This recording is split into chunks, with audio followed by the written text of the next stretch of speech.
Paano inaapi? Paano palalayain ni Jesus? Pag naunawa natin ito, mauunawa natin ang misyon ni Jesus. Ba't siya isinugo ng Ama? At hindi lang sa Israel, kundi sa lahat ng lahi at bayan na isa sa Israel sa ilalim ng mga batas ng Israel. Hinirang si Jesus upang ipahayag ang panahon ng pagliligtas ng Panginoon. Pagliligtas ni Jesus sa Israelites and by extension sa mga taong katulad, nakatulad, gumaya at pinagaya sa Israelites. Dapat sana sa Israelites lang siya magpapalaya, pero napakarami mga lahi sa mundo ang gumaya sa Israelites, kaya sila man ay tatablan na rin ang pagpapalaya na ito ni Jesus. Dahil kailangan na rin silang palayain mula sa mga gapos at kulungan na dapat sana yung Israel ang nakagapos at nakatali. Kasama ba tayo ngayon sa usapang ito? Kasama ba tayo sa mga mahihirap na dinalhan ni Jesus ng magandang balita, sa mga bihag na palalayain, sa mga bulag na bibigyan ng liwanag, sa mga inaapi na palalayain ni Jesus at ililigtas ni Jesus? Suriin natin yan ngayon din. Look for sa pagpapatuloy. Pinuri siya ng lahat at humanga sila sa kanyang napakahusay na pananalita.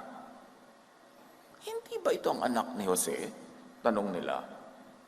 Kaya't sinabi ni Jesus, tiyak, nasasabihin niyo sa akin ng kasabihang ito, manggagamot, gamutin mo muna ang iyong sarili. Marahil sasabihin pa ninyo, gawin mo rin dito sa iyong sariling bayan ang mga nabalitaan naming ginawa mo sa Capernaum.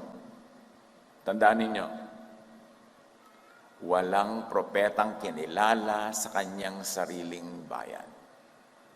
Ngunit sinasabi ko sa inyo, maraming byuda sa Israel nung panahon ni Elisha, nang hindi umulan sa loob ng 3 kalahating taon at nagkaroon ng taggutom sa buong lupain.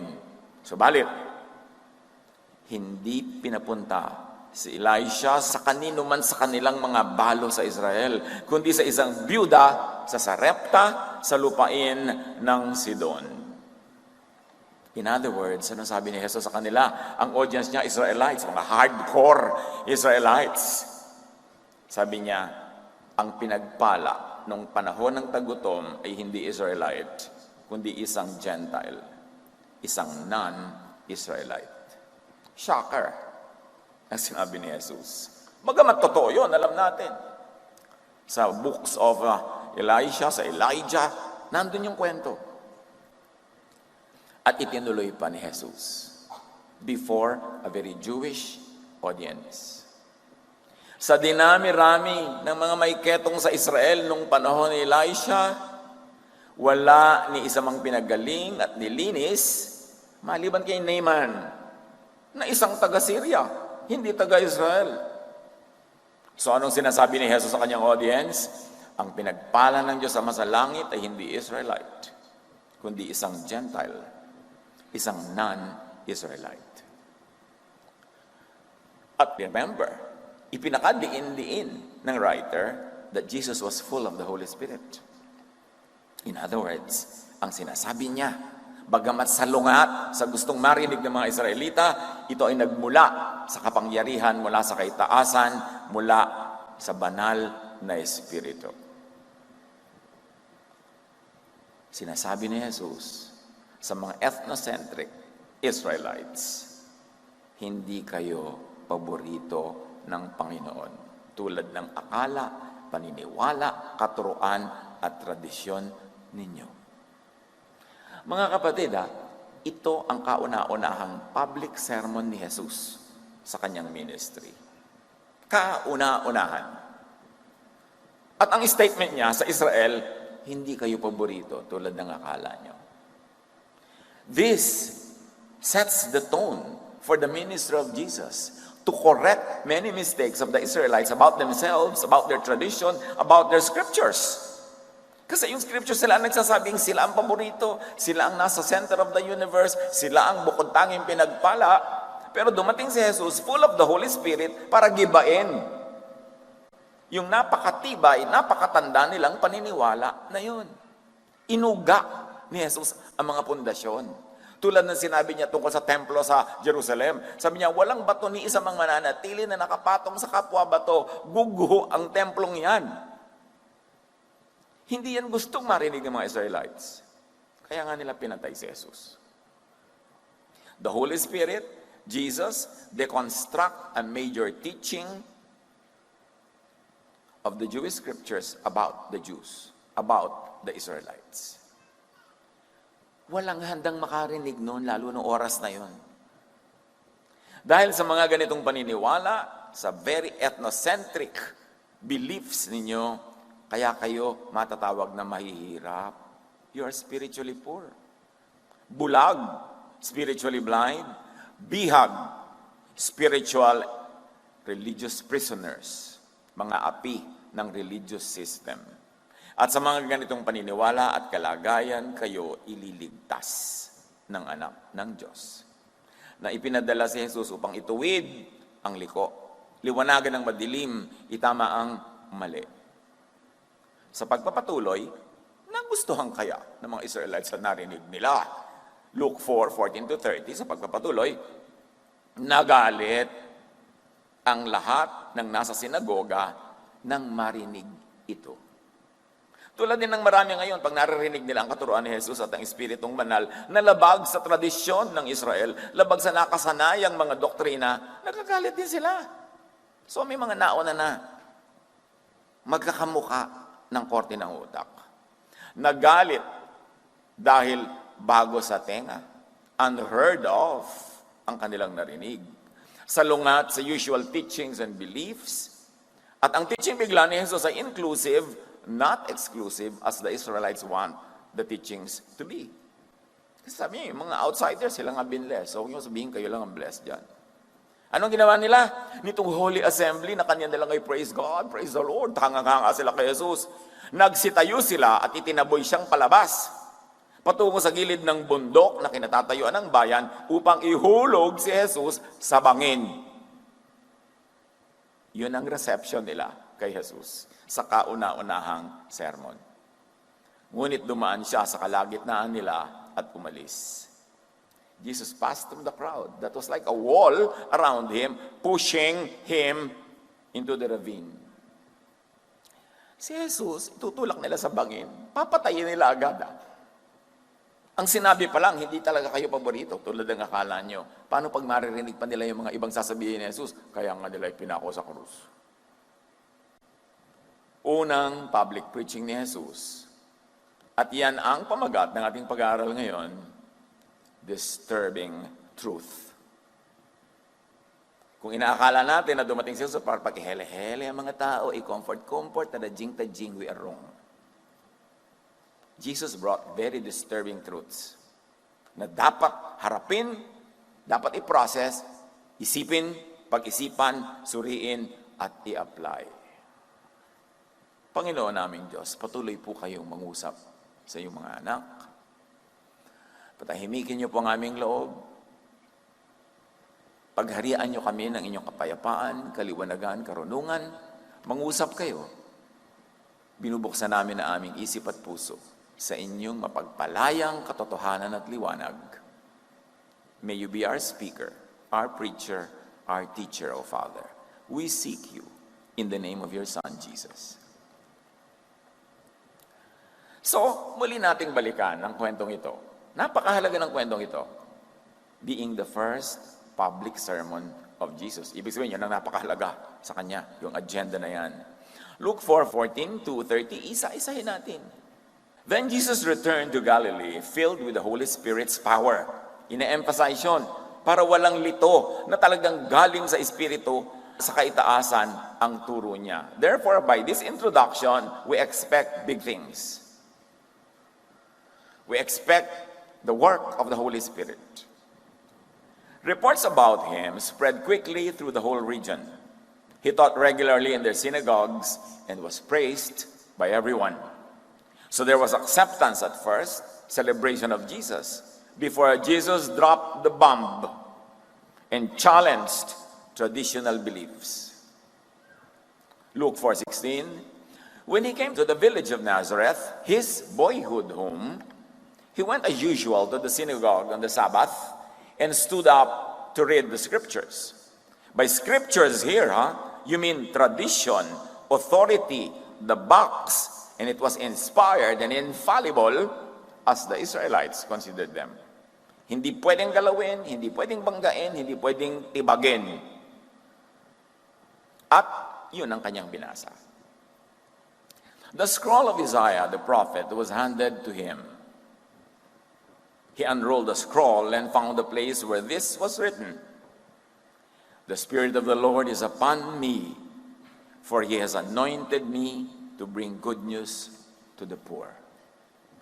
Good news to the poor, the deprived, yung mga salat, kapos, at kulang. And by this, hindi niya ibig sabihin pera. Kulang, kapos, sa kaliwanagan ng isip. Good news to the spiritually poor who had been impoverished by all the fake news and the bad news that they were given all the time. At ano yung laging binibigay sa kanila ng kanilang relihiyon, ng kanilang mga teachers of the law and Pharisees? Sin and judgment. Araw-araw, purgam-purga na sila sa kauusig, sa kasusumbat sa kanila ng mga religious leaders nila tungkol sa kanilang mga kasalanan. At araw-araw, wala silang tigil ng kakakatay ng mga hayop, lahat ng ibang uri ng hayop, para ialay bilang panghuhugas sa kanilang mga kasalanan na sabi naman sa Bible, ay hindi naman talaga nakakahugas ng kasalanan. Every day, the priests make the same offerings that never really take away sin. So, lagi silang pinupurga ng sin and judgment dahil pinupurga sila lagi sa law. Ito ang law. Kulang kayo, na-break nyo, mali kayo. Ito, sinful kayo, sinner, every day. Kaya napakarami mga depressed ng panahon na ito na malamang tinutukoy din pag sinasabing possessed by an evil spirit, napopossessed ng mga masasamang espiritu. Kasi they are describing actually mga schizophrenia, mga grave depression ng mga tao. Paano kayo hindi ba de-depress kung araw-araw binobomba kang makasalanan ka, paparusahan ka ng Diyos, kulang ka, kahit anong gawin mo, kulang, mag-offering ka lagi, kulang pa rin. Nakaka-depresyon. At sabi ni Jesus, isinugo ako para palayain kayo sa mga depressing issues na yan ng inyong relihiyon. Luke 4:17-19, He has sent me to proclaim that captives will be released, the blind will see, the oppressed will be set free, and that the time of the Lord's favor has come. The time of the Lord's favor, meaning love and grace, has come. Good news has come. The gospel has come to replace the time of the law and judgment, which is the bad news. To replace the time of spiritual poverty, blindness, oppression, and captivity. Yan ang kritik ni Jesus, diagnosis ni Jesus sa relihiyon ng mga Israelites nung panahon na yon. Kaya huwag tayong magtaka na yung mga religious leaders ang nagpakana na ipapatay si Jesus. Ephesians 2:14-15, Christ gave His own body to destroy the law of Moses with all its rules and commands. Siyempre, kung fan ka ni Moses, magagalit kang marinig yan. Ephesians na nga may sabi. Sasabihin naman, bakoy, sabi ni Ed Lapis, sinira naman daw ang law. Ako ba ang Ephesians? Apelyido ko ba yan? Binabasa lang natin. At yan ang sabi, Christ gave His own body to destroy the law of Moses with all its rules and commands. All na nga eh. Pipilitin pang baluktot ng iba dahil ang gusto nila talaga, yung law. Hindi nakatwira ng umiiral, tigas na ng ulo. Romans 7:6, but the law no longer rules over us. Now we can serve God in a new way by obeying His Spirit, which is liberating, and not in the old way by obeying the written law, which is limiting. Romans, may sabi niya na, hindi ko apelyido ang Romans. Sabi, hindi na tayo under the law. Pwede na tayong maglingkod sa paraan sa pagsunod sa Espiritu ng Diyos na nakakapagpalaya mula sa limitasyon ng law, ng written law. This is Jesusness. Jesusness takes people away from the law by the power of the Holy Spirit to bring them into rest, into peace with God. So, obey the Spirit, not the written law. Kahit hanggang ngayon, lahat ng mga tao, pagka sinasabing, uy, bakit ganyan ang kulay ng buhok mo? Anong verse ang nagsasabing pwede ka magkulay ng buhok mo? Yung lahat ng gagawin nila, kailangan may verse na po nagpagbigay ng permiso. Sabi nga, we can now serve God, we can live our lives outside of this law and under the Spirit. The Spirit that sets free. Libre na ba tayong gumawa ng lahat ng mali? Pwede na tayong magwala? Pwede na tayong maging kriminal? Maging ganyan? Of course not. Because may ibinigay na law si Jesus. Love. Loving ba na magwala? Loving ba na pumatay ng tao? Loving ba na magnakaw? No. Pero, unlawful ba na kulayan mo yung buhok mo ng pula? Wala namang nagsasabi ang gano'n si Jesus. At saka, nakakamatay ba ng kapwa yan? Nakakapagpahirap ba sa kanila unless inuutang mo sa kanila yung pampakulay? So, marami ng laws na actually inimbento ka ng tao, hindi kasama sa Jewish law eh. Pero dumami ang law ng church in the last 2,000 years, nadagdagan pa doon sa original laws ng Jews, na pinalaya na nga ni Jesus sa mga tao doon. Tapos inimbento ang church ng ibang mga law. Kaya kung tutingnan mo, ang mga maraming Christian ngayon, katulad sila ng mga Jews nung panahon ni Jesus. Hindi sila malalaya, inaapi ng religion, kinokontrol, laging pinapagalitan, laging inuusig. Kaya relevant sa atin na pag-aralan ang kwentong ito.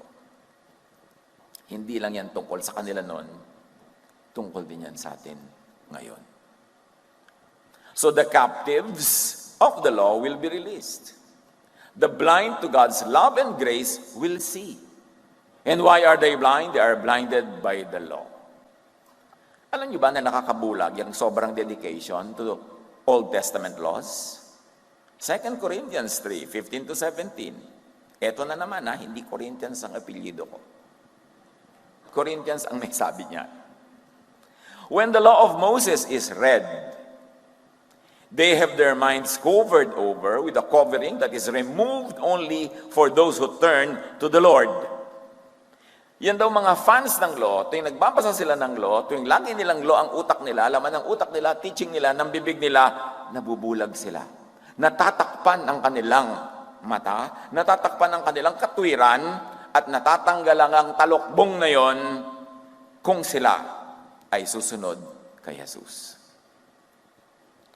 This veil of Pharisees is removed only when people submit to Jesusness. The Lord and the Spirit are one and the same. And the Lord's Spirit sets us free. Free from what? From the law. Mosesness equals Pharisees covers the mind. It blinds. 2 Corinthians 3, 15 to 17 said that. Anybody who likes to argue, argue with 2 Corinthians. Makipag-argue kayo kay Paul. Jesusness removes the cover, gives light and understanding, freedom from the law, from Pharisees. Bakit pa ulit-ulit tayo yan? Parang purga-purga na tayo dyan sa Jesusness, grace, love. Dapat talagang purgahin kasi 2,000 taon na patuloy na naging addict sa law, even the Christian church. Nag-backslide agad, panahon pa ng mga apostles, from grace to the law. Nung paman. Kaya ang minana natin na church, na sinasabing Church of Jesus, 90% law. 90% ganyan ang mga pinag-uusapan. The blinded and the oppressed by the law will be set free. So, good news talaga. They will be saved from judgment by faith in Jesus, by faith in the love of God through Jesus, by faith in the completeness and perfection of the sacrifice of Jesus for the forgiveness of sins. Lahat ng pwedeng ipataw sa lawbreaker, ipinataw na kay Jesus, inako ni Jesus ang ating lugar, kaya bakit pa tayo uli papatawan ng parusa? Double jeopardy yan in legal language. Naparusahan ka na for that sin, you cannot be punished anymore for the same sin. And when Jesus took all the punishment for the sins of the world, then the world is already exempted from that punishment. But of course, the Pharisees and the fans of the law will insist, hindi, may punishment ka pa rin. Binabaliwala mo yung sacrifice ni Jesus? Binabaliwala mo yung pananalig namin sa sacrifice ni Jesus at pagpapasakop kay Jesus para pilit mo pa uli na magsasuffer na naman kami? Parusahan na naman. At yan ang nakatanim sa utak ng 99% ng mga dumadalo ng tinatawag na Christian churches. Kaya kailangan purgahin. Kailangan i-detox ng Jesusness. Kasi kung hindi mo papaulit-ulitin, paano mauunawa? Hindi naman madaling maintindihan yan sa first reading. Luke 4:20-21 sa pagpapatuloy, walang katinag-tinag yung mga nakikinig sa kanya, tulad nyo ngayon. He rolled up the scroll, handed it back to the attendant, and sat down. All the eyes in the synagogue looked at him intently. Then he began to speak to them. All that, the scripture you've just heard, has been fulfilled this very day. Can you imagine that? Ang tagal-tagal nila hinihintay yung maging totoo yung pangako na yon sa Isaiah. Biglang sabi ni Jesus, ngayon na, now na. Now is the time of freedom. Now is the time of liberation. Captives will be released. The blind will see. The oppressed will be set free today, now, by Jesus. Good news. Everyone spoke well of him and was amazed by the gracious words that came from his lips. How can this be? They asked. Isn't this Joseph's son? Nagtataka sila, saan nag-aral yan? Bakit biglang ang galing-galing ngayon? Di ba anak lang naman yan ng karpintero? Then he said, you will undoubtedly quote me this proverb. Physician, heal yourself. Meaning, do miracles here in your hometown like those you did in Capernaum. But I tell you the truth, no prophet is accepted in his own hometown. Jesus was saying, you will not accept me. You will not accept my message. You will not accept the good news. You will not accept release from captivity, sight to see, what and how you can be released from captivity. You will not accept freedom from oppression. You will not accept love and grace. Because to accept love and grace means a departure from your law and tradition.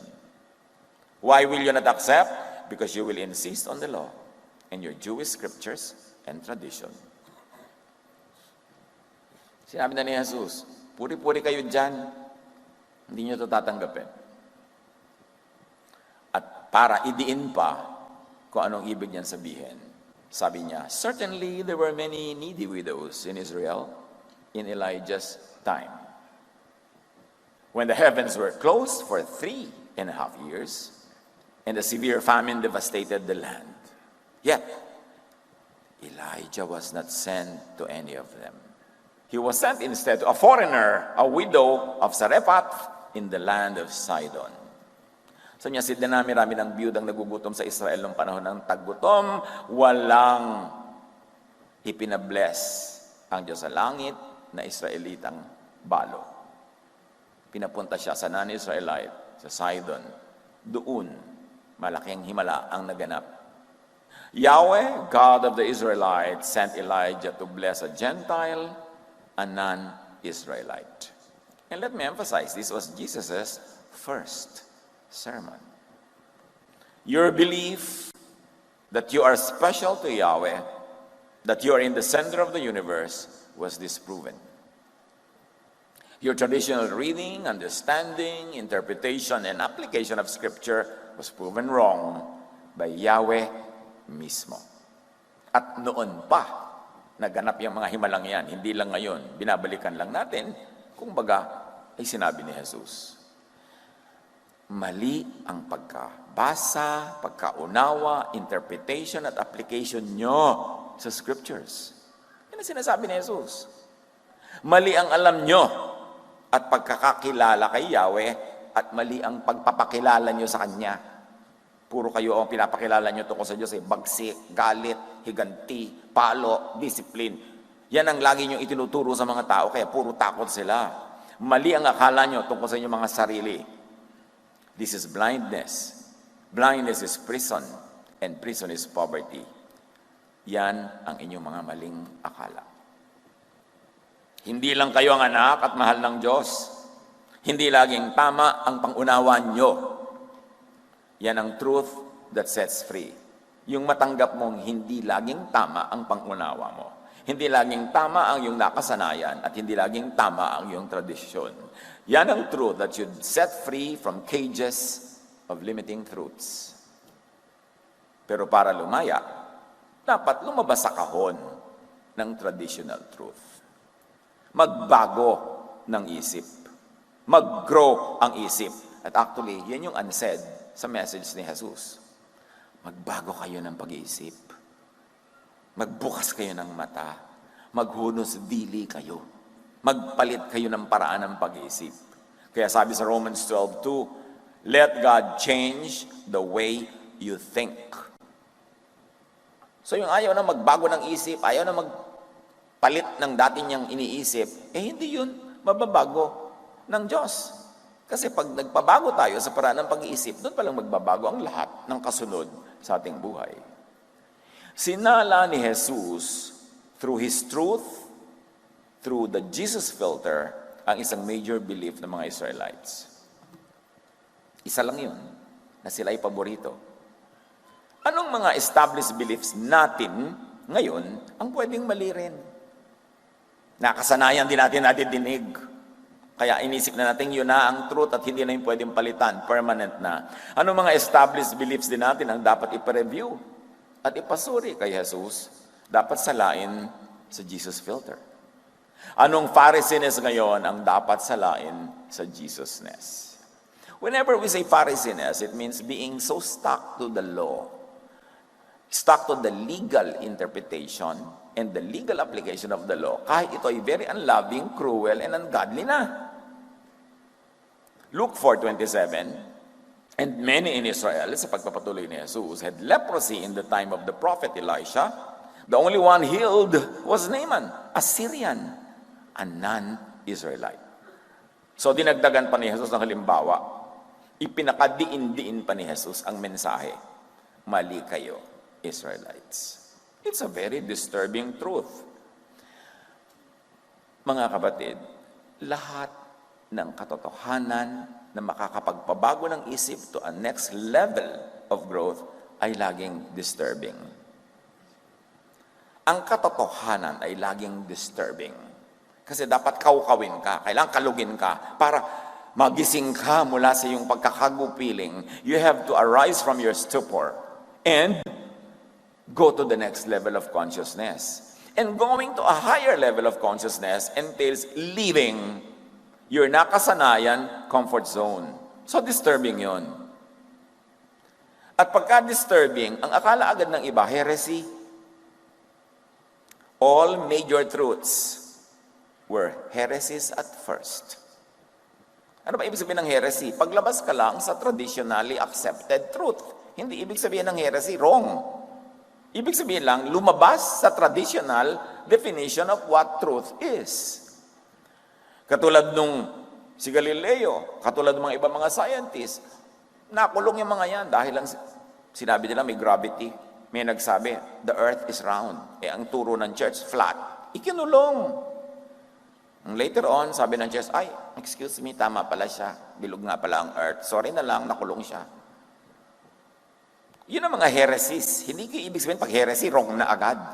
And it must be St. Thomas Aquinas who said this. It is foolish for a man to think that what he does not understand is wrong, or what he does not see does not exist. Hindi mo dapat huhusgahan agad ang isang ideya na mali dahil lang hindi mo kayang maintindihan. Do your homework. Stretch your brain. Stretch your tent curtains wide para mas marami magkasyang ideya. Hindi agad-agad sinasabing wrong dahil lang hindi mo kayang maintindihan. So disturbing truth yun. Captives kayo ng inyong kamalian, bulag kayo sa katotohanan, oppressed kayo ng inyong kamalian kasi ang dami nyo hindi magawa dahil bawal sa law nyo. Ang dami nyo hindi ma-enjoy dahil ipinagbabawal ng law nyo. Oppressed kayo ng inyong relihiyon. You must wake up to the reality na ang number one oppressor nyo are not the Roman colonizers, but your temple. Oppress kayo ng sarili at kapwa dahil sa inyong kamalian at kabulagan. At hanggang ngayon, gaano karami ang oppressed.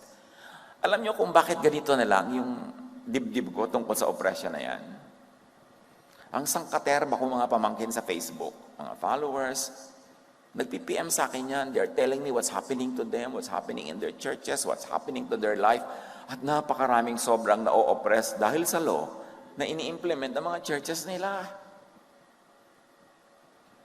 Napakaraming hindi makakilos, napakaraming kulong na kulong, taling-tali sa mga laws na sinabi na ni Jesus, pinapalaya ko na kayo dyan.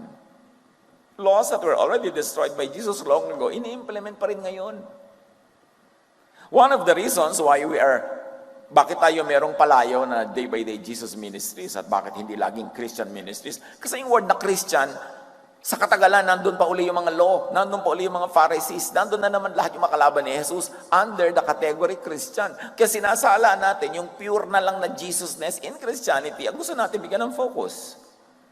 For instance, there are only 52 Sundays in a year. O di 52 messages yun, kung every Sunday magmi-meet. Tapos, 40 Sundays pa, Leviticus pa talaga ituturo mo. Hindi mo pa talaga ituturo yung gospel sa si Jesus. Kaya inihiwalay natin kay Jesusness. Focus tayo doon kay Jesus. Why? Do we have to apologize for it? Isn't Jesus the Lord of Lords and King of Kings? Hindi ba, in the name of Jesus, every knee will bow and every tongue will confess that Jesus is Lord? So bakit tayo kailangan mag-apologize that we are focusing on Jesusness? Kailangan maintindihan natin yung ganyang mga bagay. At dahil oppressed kayo, kung masasabi lang ni Jesus in the way we are saying it now, dahil oppressed kayo, oppressors kayo ng sarili at kapwa rin dahil sa inyong kamalian. Siyempre, pag oppressed ka, mga oppressed ka rin.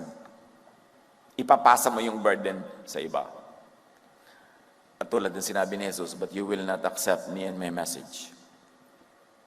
You will not accept freedom from oppression, and you will not give freedom to yourselves and to others. Kaya kawawa ang mga relihiyoso na sumusunod sa Pharisees. Ma-oppress sila. Kahit pa 10 taon kang maglingkod ng kung ano-ano mga kabanalan, bla bla bla bla bla bla, minsan ka magkadupilas, magkamali at madapa, sila ang unang yuyurak sa iyo. Sila ang unang magtatakwil sa iyo. Sila ang unang magpapahiya sa iyo. Kasi nga, Pharisees, under the law, walang puso. O na-break mo ang law, dudurugin kita. Katulad ng babae who was caught in adultery. Sabi nila, according to the law of Moses, she must be stoned to death. Ano bang malay nila sa kalagayan ng babaeng ito? Wala na ba siyang naitirang pwedeng ibenta kundi ang kanyang natural resources? Dahil baka magugutom na siya o may mga anak siya, gutom na sila. Nauunawa ba nila ang kalagayan ng tao? Basta i-judge sila. Sabi ng law, batuhin yan. Wala kaming pakialam kung ba't niya ginagawa ang ginagawa niya. Ganun ang Pharisees. Alam nyo, hindi ipinabato ni Jesus. Once more, binangga, dinurog niya yung law to apply love. Of course, sabi naman niya sa babae, sin no more. Pero yun, hindi niya ipinahiya, hindi niya pinarusahan. Sabi niya, alam mo, ayusin mo na yung buhay mo para hindi ka kinakaladkad lagi ng mga Pharisees na yan. The loving God expressed in the love of Jesus. Of course, ano ba talaga ang content ng Jesus message? Sabi niya, ayaw niyo kayo mag-grow, mag-change of mind, para matanggap niyo ang content ng aking message. The captives of the law and judgment will be released. The blind to spiritual truth will see. Alam niyo ang pinaka-blind sa spiritual truth, yung mga relihiyoso. Kasi akala nila, alam na nila. So ayaw na nila makinig.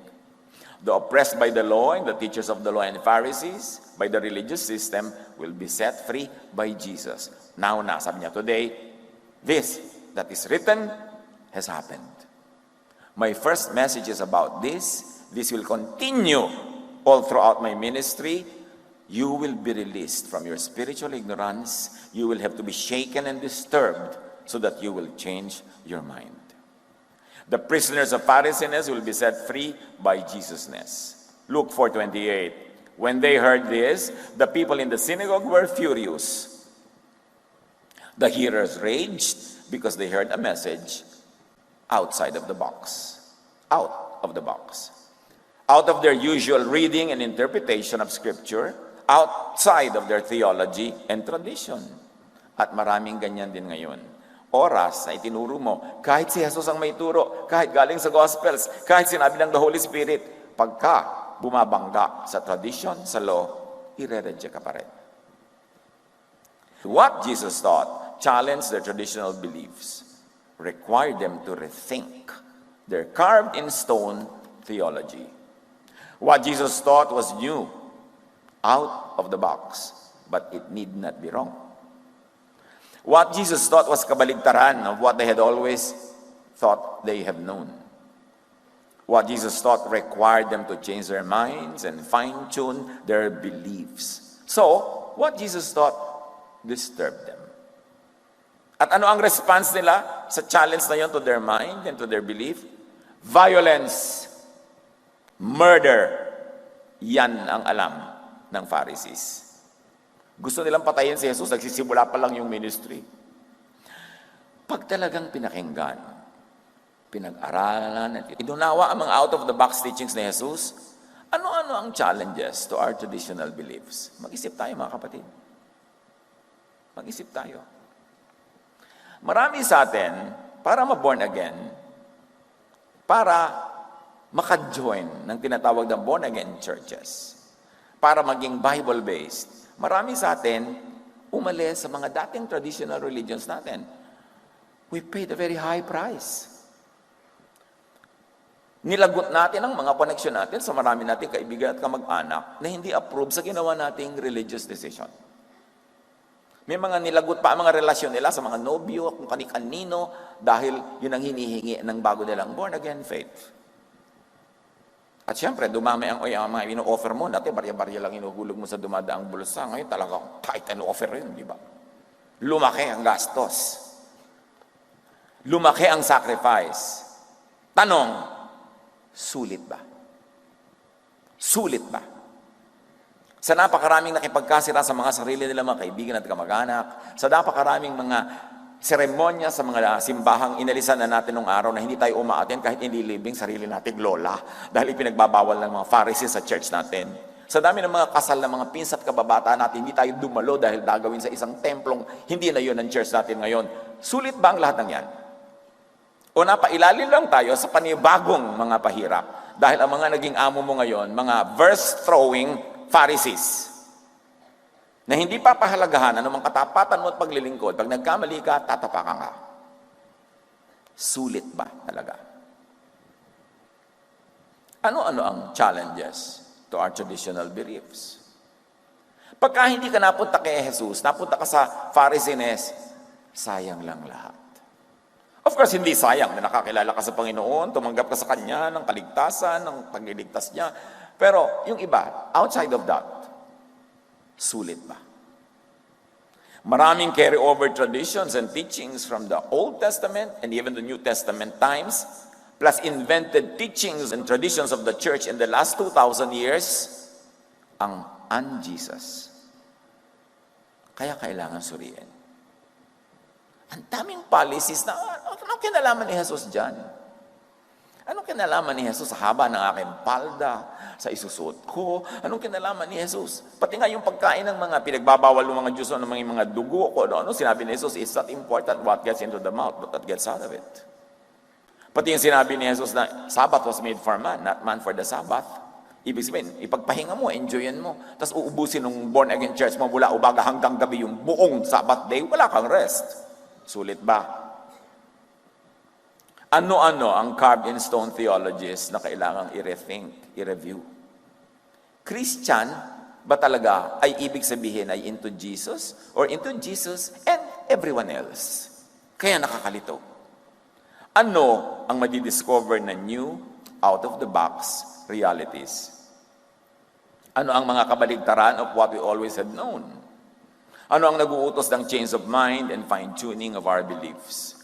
We come face to face with decisions that we have to make. Because the teachings of Jesus challenge us to respond, to react.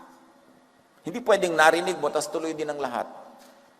After all, why would Jesus have to come if only to keep things as they are and as they had always been?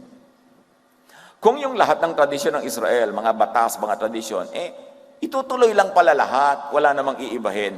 Ba't pa dumating si Jesus tapos namatay pa siya? Why would Jesus have to come if only to continue and preserve the already concrete system of the Israelites? Why would he have to come only to repeat what has always been being repeated anyway? Bakit isusugo pa si Jesus kung wala namang kailangan baguhin? Isinugo si Jesus at nagbayad siya ng kanyang buhay kasi maraming kailangan baguhin.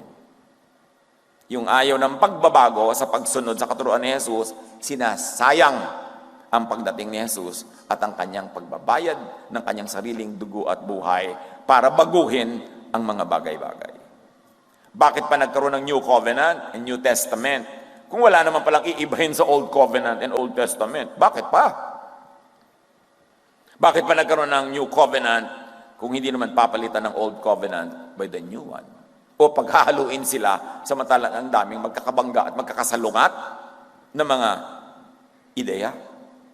Bakit magdadala si Jesus ng bagong wine kung ipipilit lang itong ilagay sa old wine skin? Alam niyo yung talinghaga na yon.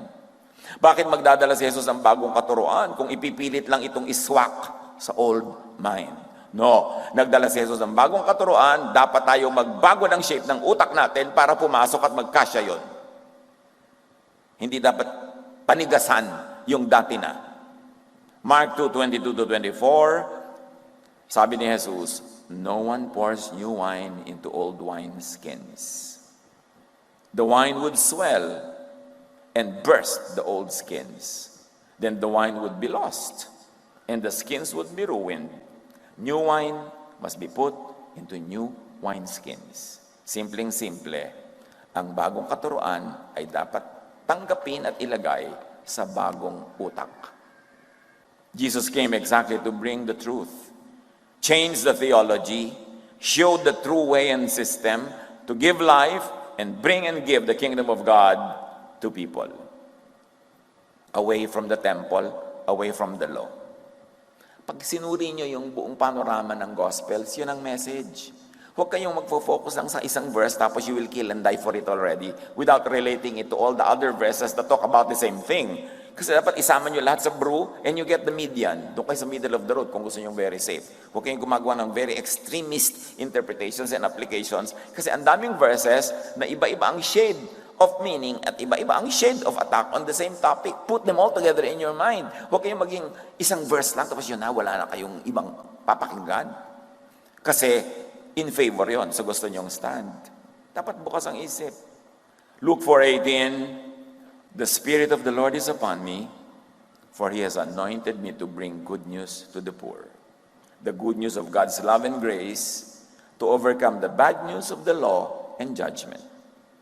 Sino mang nagpipilit sa law and judgment, kinakalaban ang love and grace na didala ni Jesus at pinagsakripisyuhan niyang dalhin, binayaran ng kanyang sariling buhay. The good news of the coming of the age of the Spirit and freedom will come to end the age of the law and judgment. At sabi ni Jesus, today it has come, and that was more than 2,000 years ago. The good news of proclaiming release from captivity to the law and from oppression by the teachers of the law and Pharisees had come. At ito'y paulit-ulit na sinasabi ni Jesus. Nandun lahat. Wala tayong kailangang imbentuhin. Nandun lahat sa Gospels. Hindi lang natin laging binabasa o pinipilipit ng iba yung theology at application nun para maiba nila yung application. The good news that the spiritually blind will now see. So, ibig sabihin, blind pala sila all along. Kasi sabi ni Jesus, the blind will see, and you are blind. The good news that the time of the Lord's favor for Israel and all peoples under the law has come. Talagang kakaiba, baligtad sa tradisyon, ang teaching ni Jesus.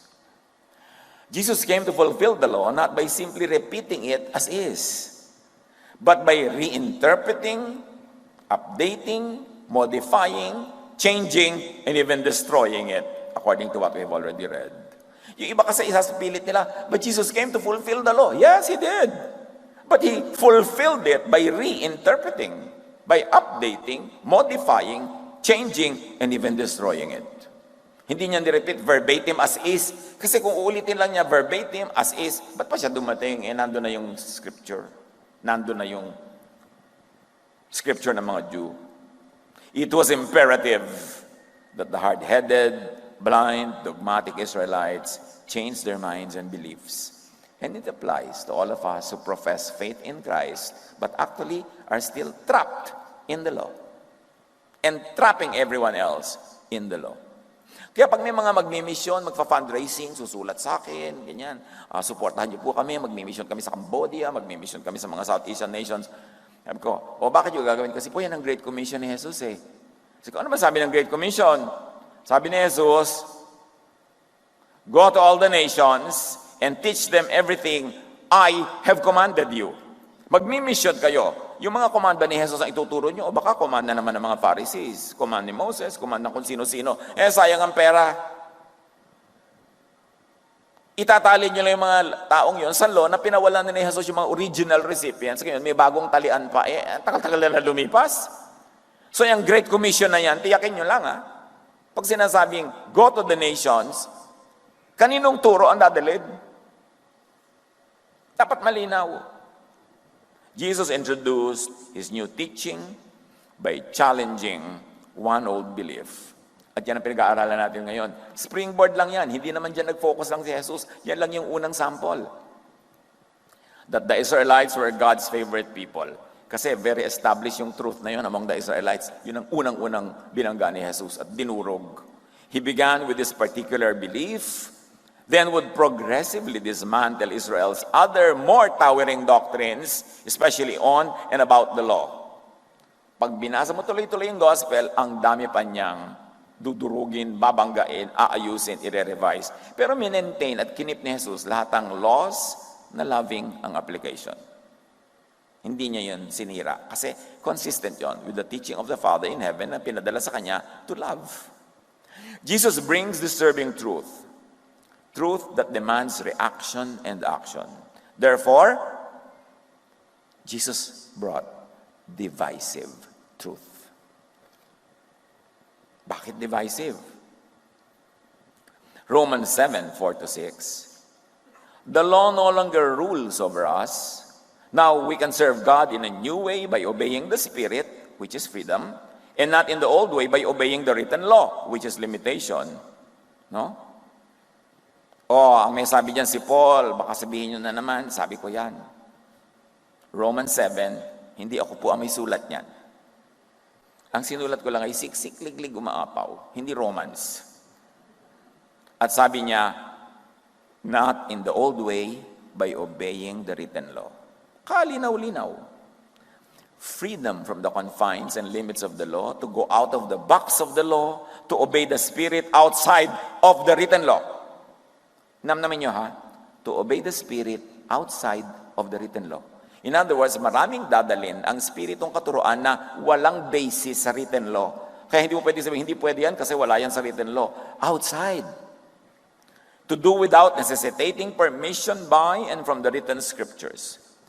The true believer of Jesus is free to do anything that Jesus does not prohibit.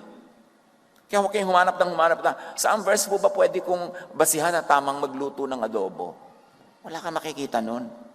Ang itanong mo lang, pinagbawal ba ni Jesus mag-adobo? Hindi po. And therefore, free ka. You are free to do what Jesus does not prohibit. Imagine what disputes and divisions this idea will cause. Kaya sabi ko, divisive ang dating ni Jesus Freedom from the authority and control of the temple of corporate religion monopolize the reading and theologizing of scriptures. Can you imagine how divisive that will be? The Jews went to the temple, at least the people in Jerusalem, went to the temple 5 times a day to pray. Controlled sila ng mga pari nila, kasi 5 times nandun sila, na-check ang attendance sila, na-check sila hindi umaattend. Biglang sabi ni Jesus, when you pray, go to your room, close the door. Pray to your Father in secret. Ang ibig sabihin niya, huwag kayo sa temple mag-pray. Malinaw ba yun? Pinapalaya niya yung mga tao from the control of the temple. Hindi nyo kailangan ng temple para magdasal. Kayo at ang Diyos, kayo na yon. Divisive yun. Hindi yun magugustuhan ng mga temple people who want to control even the prayer life of the people. Freedom from the authority and control of the corporate religious leaders and formal official corporate religious structures, scriptures, and doctrines. Ayaw na ayaw yan ng dogmatic religion. Ayaw nila ng ganyang kalayaan. Kailangan control nila. Pati kung sinong iibigin mo, sino magiging nobyo mo, sino pakakasalan mo, control nila dapat. At hanggang ngayon may ganyan. See and understand what Jesus, the Holy Spirit, really brought into the world. Ano ba talaga ang dinala ni Jesus at ang Espiritong nag-empower sa Kanya? Acts 2, 1-18. Yan lang yung buong reference. Hindi naman natin babasahin kada isang verse. On the day of Pentecost, the Lord's followers were together in one place. Suddenly, there was a noise from heaven, like the sound of a mighty wind. It filled the house where they were meeting.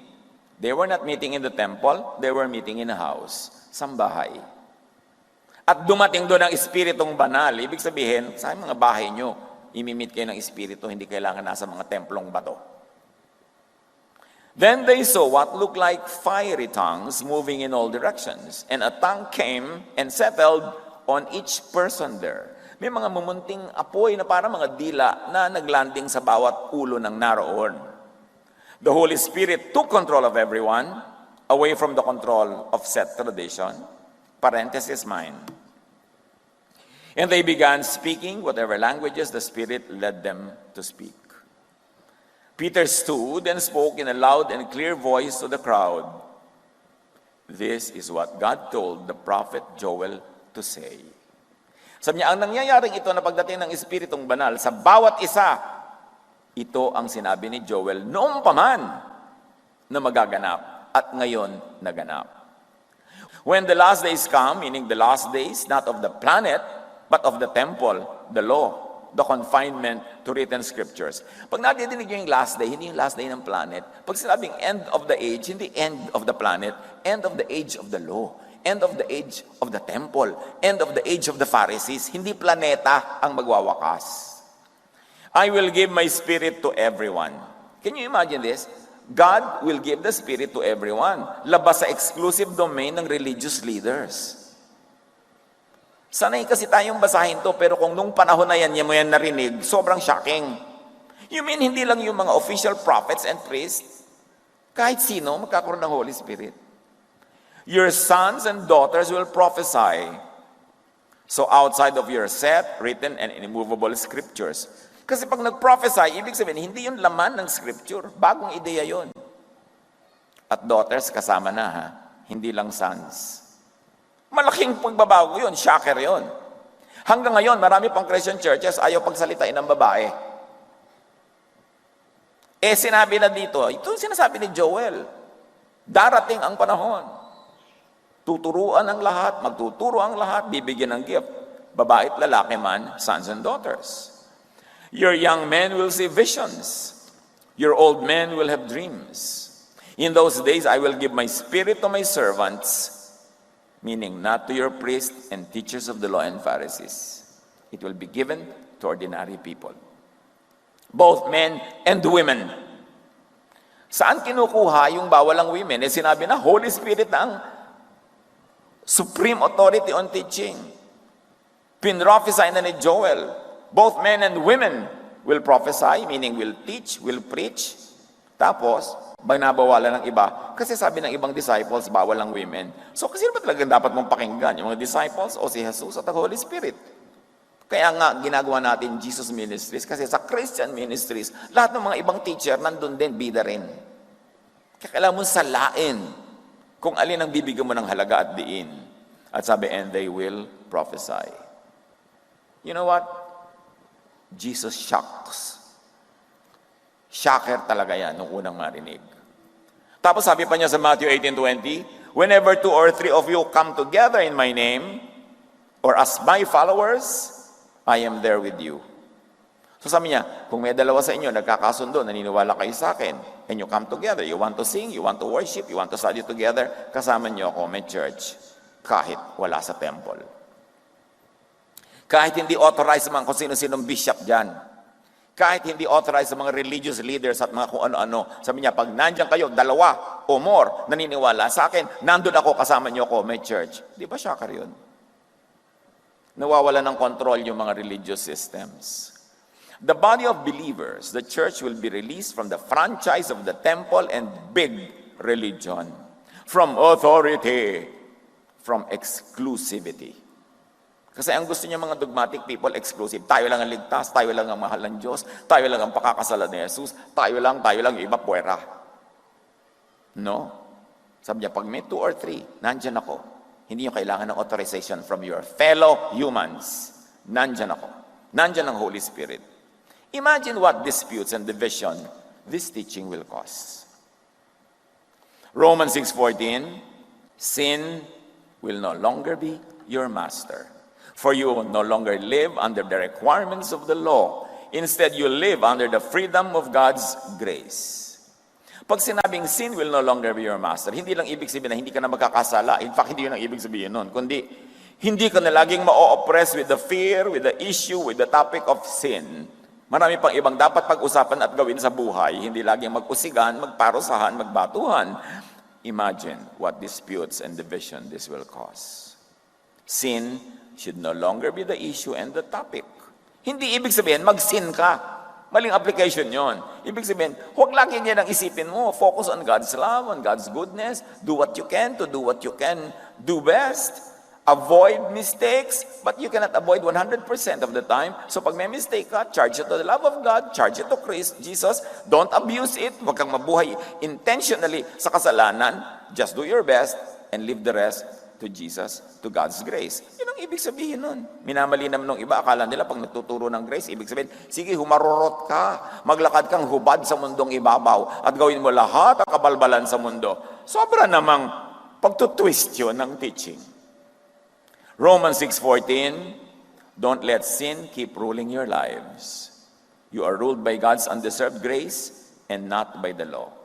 Ang interpretation na naman dyan ng mga Pharisees, so don't let sin rule your life is, huwag kang magkakasala kahit kailan, don't break the law, be morally perfect. No, ang ibig sabihin, kasi may kasunod buti na lang may kasunod.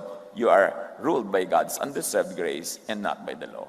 Ibig sabihin, huwag mong gawing amo yung sin, fear of sin, concept of sin, kasi ang amo mo, God, who gives you grace. Yun ang pangingibabawin mo sa iyong utak. Trust in God's love, not fear of the law. Nawalan ng main and only topic, ng panakot and power, at ng business, ang priest and the teachers of the law and Pharisees sa ginawa na ni Jesus.